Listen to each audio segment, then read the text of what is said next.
a charming, antagonistic kind of relationship that he had with Olivia. With this new chief, I think it's more of a respectful, you know, they kind of respect each other's positions and they don't really care what the other thinks of them or the way they do their jobs, if that makes sense. And then for whatever reason, I have Olivia came correct to this season. That something must have been going down that I was like, ooh yeah, girl, yes. So episode 4, moving on. Olivia and Sunny as the godparents, literally love. I have mixed emotions because Finn and Rollins were close from Rollins' first day. And I mean, granted, Carisi was her partner for a good significant while, but the first person that took her under his wing and kind of was a bit of a mentor, kind of a big brother role for her, was Finn. And I don't remember if Finn is Jesse's godfather. If that's the case, then fine. Let Sunny be the godfather of Billy. That's absolutely fine. I'm cool with that. I have here a very interesting issue for the episode. Yeah, okay, so if I'm remembering correctly, because right underneath it I have Trevor with an exclamation point. So I think it's the episode where the girl from Ohio goes to New York to get an abortion. It was a very, very, very interesting episode. I like that they wrote in the kind of extremism that we see with laws like the ones that passed in Ohio and Mississippi and Alabama. I'm pretty sure Mississippi is on that list. If I'm wrong, please correct me. But I know Alabama is definitely on that list, and Ohio is for sure on that list too. I liked that they showed that because, I mean, that really is, it's our reality. It is our reality. And that is ese tema, you know, like that's the issue, is these two extreme ideas. When in reality, the majority of people are somewhere in the middle, you know, just in terms of like, I don't think people should get an abortion. I don't think a woman should get an abortion. But if that's what she chooses, then that's her right. I think maybe most people fall under that category. I loved seeing Trevor again. I love anytime, you know, Peter Herman has a guest star because I enjoy seeing him and Olivia on the same screen. I don't know what to say. I just love it. I love it. And I love him as Trevor Langan. There was a really intense squad room scene, and I want to say it was between Sunny, Amanda, and Kat. Some really great points being brought up too. From both sides, I think. But just really intense. Like, it was super awkward until Liv was like, all right, shut up. Shut up about it. Also, can somebody, I don't think I wrote this down in any of my notes, and I don't remember what episode this was in, but can somebody please tell me, I think this might have been in the next episode, like when there were three cases at one time. Yeah, it was episode 5, where Amanda like freaks out on Sunny because he left her. Like, no, girl, no. Relax. It's not like he left you all alone. Finn is still there. Olivia is still there. And it's not like you won't ever see him. Like, I just didn't really... I hope that maybe Warren Leight chooses to kind of get into that a little bit more. Maybe later on in the season. Because it didn't really make any sense to me, like, at all. She was being super, super selfish, I think, in that instance. And you know what? Maybe that will be... you know, what we'll see later is Sunny being like, you know what, you were being really fucking selfish when you said that to me. Like, how long have you known that I have been in law school, that I've like wanting to pass the bar, that I've wanted to be a lawyer? Like, how long have I been saying that? Literally since I got here, bro. So you're being really selfish and kind of a bitch. I'm not gonna lie. That was my thought. Let me know what you guys think. Let me know what you think of that scene. Like, do you think Amanda was kind of in the right? Do you think she was, not in the right, but that she had a right to feel the way that she did? Or do you think that she was maybe just a little bit out of line? Let me know in the comments. Warren Leight, not afraid of reality. Yeah, that's one thing that I have noticed. I noticed it yesterday when I was watching the new episodes, but thinking back on his previous seasons, Warren Leight is not really afraid of portraying the reality of situations. And sometimes he does a better job than other times. But he's not afraid of it. He's not afraid to go there as a writer. And that's something that as a viewer, I very much appreciate. Carisi's monologue at the end, I mean, I've always thought that Peter Scannavino was a very, very talented actor. And I'm so glad that he was in, has been in the role that he's been in. I'm so happy that he's our Sonny Carisi. Because I don't think anybody else would have done a better job, honestly. And that monologue that he had at the end, that story that he was telling about his mother, was so powerful, and he did such a great job connecting to that story and making us really believe it, Episode 5, intense opening sequence that speaks volumes. Okay, yeah, this is when they did the 3 cases at once, which I thought was very ambitious. I'll talk about that more in just a second, but so we have these 3 scenes, right? We have a woman running away from a car that is supposed to be implied that whoever is in the car is chasing her, and her clothes are torn and all that. And then we have a woman getting the friggin' crap beat out of her with her, I think, 8-year-old son or 10-year-old son, watching it all go down and begging his father to stop. And then we see a trans woman, being thrown out of a car, called a whore, and basically dumped like garbage. For me, that scene was it spoke volumes about how a lot of our society tends to see women, especially those women who like to dress up. They like to look nice. They like to wear, short dresses. They like to put on makeup. They like to do their hair. They like all that stuff. There's literally nothing wrong with that. But for whatever reason, some people in our society take that as a sign of promiscuity or of some kind of promise that is there if you choose to interact with, that kind of individual. The individual who likes to look nice, who likes to present themselves a certain way. It really did speak volumes. And it spoke volumes of how some of society has treated women for quite some time. So that opening sequence really, really resonated with me. So the 3 cases at once, Rose and I were actually talking about this too. It was okay. I thought it was okay. I thought it was, something interesting. It was new. I don't think we've ever had 3 cases at one time. I think there's been quite a number of episodes that have had 2 cases going on at one time, but usually when that's happened, one of the cases is kind of in the background. We only hear about it, while the other case takes the forefront. So we're actually seeing the investigation go down. So after the opening sequence, I was like, okay, and now it's going to be interesting to see how these 3 cases connect. Because initially that's what I thought. I was like, oh my God, this is 3 cases, that it's going to turn out that this is actually one case, somehow. But it didn't turn out that way. It was actually 3 individual cases. It wasn't the best episode of the season. It wasn't the most terrible of the series, though. The one good thing that I did like was that we got to see equal parts investigation for all of the cops, which was nice.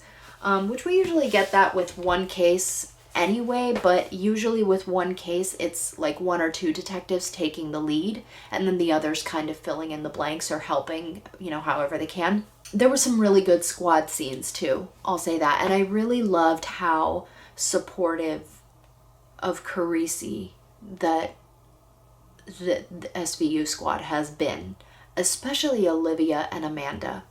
Amanda, because her and Carisi obviously have a very close bond. And then Olivia is, I feel, someone that Carisi has always kind of looked up to as a second mom, a work mom kind of thing. I think it's pretty obvious in the way that if you watch previous seasons, it's pretty obvious in the way that he speaks to her and the way he talks about her, and the way he clearly cares for her. But I think he genuinely cares for everyone in SVU, in his own special Carisi way. But I really, really loved the squad scenes that they had in that episode. That would be episode 5. Episode 6, we saw the return of Simon. I honestly thought that that storyline would have not been over so quickly. I think it was too quick. I think it was just too quick. Like, it was almost so quick that, like, we don't really care. You know what I mean? I think Warren Leight could have done more with the Simon character and that storyline, rather than just, like, have him show up at the beginning of the episode, have him disappoint Olivia, and then at the end of the episode, he's dead. But I was talking to Rose about this too. We talk a lot about SVU. Well, we talked a lot yesterday, that's for sure. But anyway, we were talking about it, and I was like, you know, I wonder if Warren Leight has something up his sleeve. And that's why he had to kill Simon in order for... Like, there has to be a reason why it happened the way it happened, right? Or at least I hope there is. There might not be. There really might not be. It might have just been something that Warren Leight was like, oh, we can, you know, throw this wrench. It ties into... It mirrors the case a little bit, so we can, like, you know, tie this in kind of nicely or whatever. But I think it was, for my taste, in my opinion, I think it was done just way too quickly. What do you guys think about that? Let me know in the comments below. Do you think that Simon's return was just done, that arc was just done way too quickly? Do you wish it had taken maybe 1 or 2 episodes longer for him to have finally died? Or do you think that it was really inconsequential anyway, and it was just, you know, it wouldn't have made a difference having it going on for longer? It just would have been more of the same, in other words. Comment down below, let me know. I really loved, it was really nice to see Kat take the lead in this episode. Again, this would be episode 6. It was really nice to see her take the lead in that episode. And I'm trying to... Oh my god, I just realized what episode that was. Yeah, so it was really nice to see her take the lead on a case. Olivia calling Simon, oh my god, that phone call, freaking ouch, like ouch, that, oh, oof, girl, you are cold. In this episode, we saw Guillermo Diaz, and he knocked it out of the park once again. I don't know if you guys remember, but Guillermo Diaz, this is the second time that Guillermo Diaz is on SVU as playing a man who was falsely convicted. This is the second time that he's playing the exact same character. Obviously with a different backstory, but the exact same character, the exact same predicament, right? And he knocked it out of the park again. And what really stood out to me was when he did the first episode that he did where he played that role. He played, I think it was like a Navy SEAL, right? That had been falsely accused of being a serial rapist. But it was completely different to the way he portrayed the character from this past season. I mean, just like, watch the 2 episodes back to back and you'll see like the completely different, and he knocked it out of the park. I love Guillermo Diaz.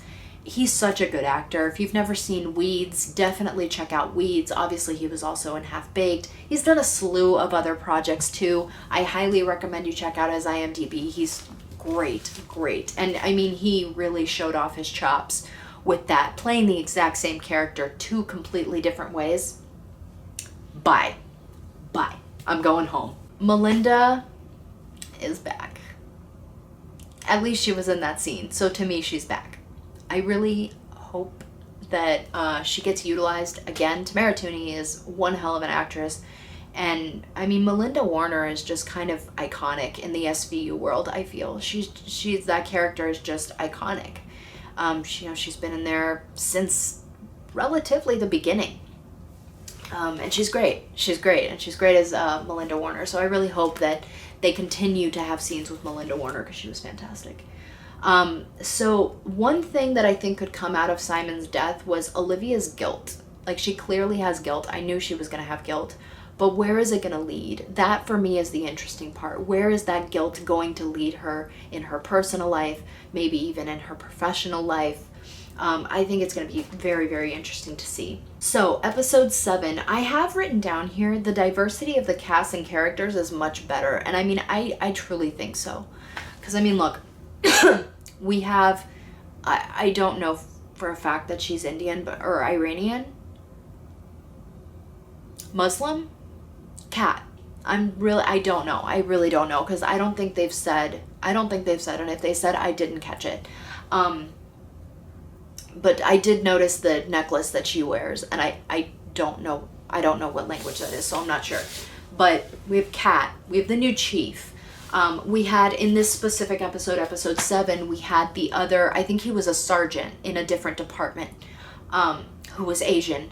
I really like the shakeup of like the cast a little bit. Like, we're getting to see other kinds of characters, even Hasim. I mean, Sunny's boss. Like, we're getting to see other kinds of characters. I liked the ending. I thought it was a very nice ending. It's not something that we regularly see on SVU.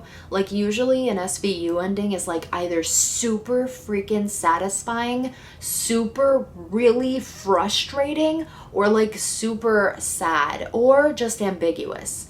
But for this ending, it was a really sweet ending. You know, this victim talking to her brother and making plans to go out to San Francisco with him and start their lives, you know, together, and start their, you know, their journey to make their American dream a reality, and without having that stress of like debt and like the this and the that and the dying and all that crap that comes along with, you know, with their situation, with the way that they immigrated to the country. So it was a really sweet ending. I really liked seeing that ending. Okay, episode 8.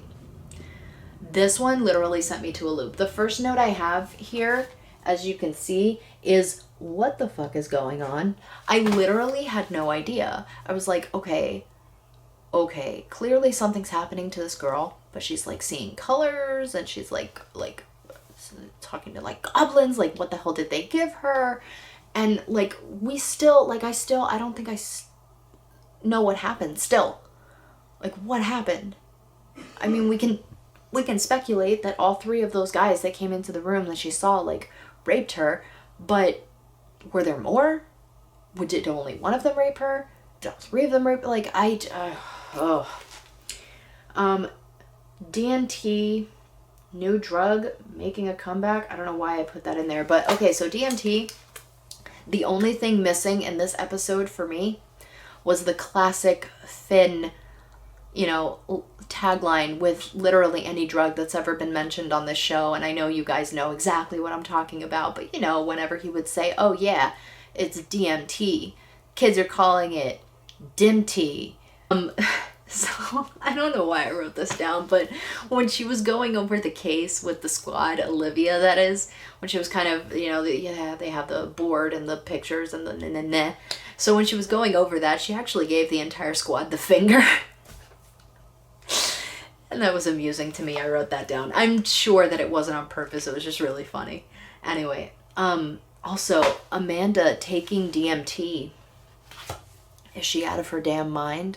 Like, forget the fact that she's a cop. Let's just set that aside, right? She has 2 children.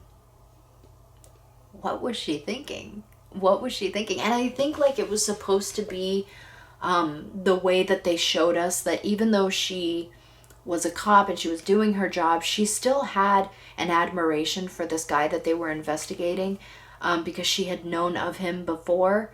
And I think had briefly met him. I know she said that he lectured at one of her classes, but I don't remember if she said whether or not she actually like met him in passing afterwards. But it was that same storyline of Amanda's coming back to haunt her, which I think is pretty realistic. You know, I think, you know, when you have something like that, when you're not aware of it, it's very difficult to not stumble into that same situation again and again. We saw Cragen point it out to Amanda. Or was it Declan? It was either Declan or Cragen. If you remember, please let me know in the comments below. Was it Declan or Cragen that said to Amanda, you know, you tend to feel a lot more sympathy to older men in powerful positions than you do any other perp. So after she was made aware of that, we saw that aspect of her personality less and less. We saw her falling, I don't want to say falling prey, but we saw her in that situation less and less. And we saw it again in this episode. There's this doctor that she remembers from a few courses that she took, you know, when she was in the academy. And she's trying to find a way that to make it so that all of, you know, whatever it is that they're investigating was just a misunderstanding. And I think that has a lot more to do with her than it has to do with the actual person. But I actually think it traces back to her father. But anyway. But yeah. We saw it again this episode, but taking DMT. Now, I don't think that she took a lot, because her behavior afterwards, she didn't seem nearly as erratic. She didn't seem erratic at all, actually, but not nearly as, you know, doped up as the victims had been. But she did take a little bit of it. She probably like inhaled a little bit and then didn't inhale most of it. But it was very odd to me that she would even do that, because of the fact that she has 2 children. And she had no idea how her body was going to react to that. She had no idea how long it was going to stay in her system, how long she would be incapacitated, or how incapacitated she would be. So that really surprised me. And I'm wondering if we're going to see that bite her in the ass again. Maybe not, like, I don't think it would be realistic to like have her like get addicted to DMT. Like, I think that's completely out there. But maybe her gambling issue comes up in some way again. And maybe it's in a different form this time. Maybe she's not going to poker games or going to underground casinos. Maybe it's like online playing this time, because that's safer. She does have 2 children, which she clearly does care for. So maybe we'll see that come up again. I don't know. All I'm saying, or all I want to say though, is I could immediately see the difference in quality with regard to the writing, with regard to the stories, to the cases. Again, not all of them were perfect, but there is enough new, fresh, there's life in it again. Like that's how I felt, you know, like season 12, I remember was good, but I remember it, for me anyway, it kind of, let me know if you guys felt this way too. With season 12, it was kind of losing its fire a little bit. Not that it was completely dimmed or boring, because it wasn't boring, but it was losing that initial like oomph, you know? And when Warren Leight came in season 13, for me, again, and call me a stan or whatever it is you kids say, but for me, he breathed a new life into that show. And we saw that life leave in season 18, because season 18 took place on a different Earth, because literally nothing happened. Literally nothing. And then season 19 was just so subpar. People were behaving out of character. And like I said earlier in this video, I think I mentioned that after I finished watching the new season, I went back to what I missed from last season, and there was one episode where Olivia said she was talking to Peter Stone, and she was talking about Noah. It was that scene where they had been playing baseball, and she's like, yeah, he just needs masculine energy in his life. And I literally I went, ew. I'm not gonna say her name, but I know exactly who wrote this episode. And it turned out I was right. She was one of the people that wrote the episode. But anyway, like, just not good. I see that new life being breathed into this new season, and it really is only the beginning. I mean, he came strong with that. That was a good, solid season opener, episode 1 of this season. I think, in my opinion, it was was it their best season opener? No. For me, the best season opener will always be season 14, because that's when he had the cojones to frame Kragen for murder. And that was actually at the end of 13 and then continued into 14. But regardless, it was it felt like a season opener again. And I think if you watch my video from when I did the review on the premiere of season 19, that was one of my biggest things, was that it just didn't feel like an opener. It wasn't big enough.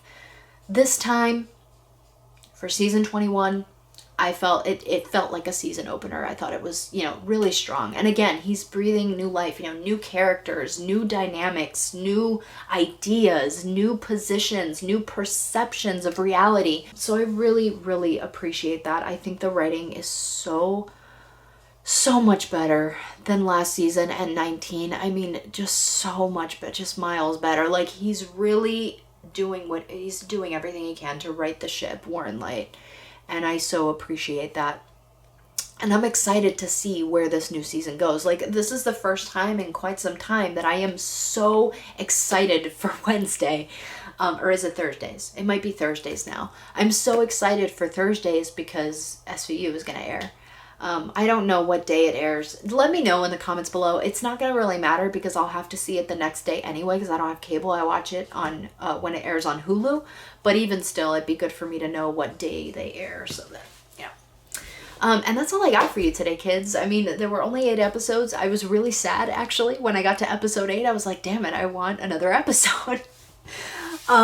It was that good. So anyway, I'm super excited for this season. I'm so happy to be watching it again. But let me know if, you know, if you would like me to do, again, more episodes reviewing Law & Order SVU, and again, which format you guys would prefer, whether you would want me to take it one episode at a time and like really be able to like get into like deeper into my thoughts, or if you prefer this method where I'm doing like a chunk of episodes and kind of going, you know, for an overarching kind of thoughts. If you haven't subscribed to my channel, please go ahead and hit the subscribe button, ding the little bell so that you get notifications every time I post a new video. I post usually on Wednesdays, sometimes I don't, but I try. Thank you guys so much for watching again, and I will see you next time.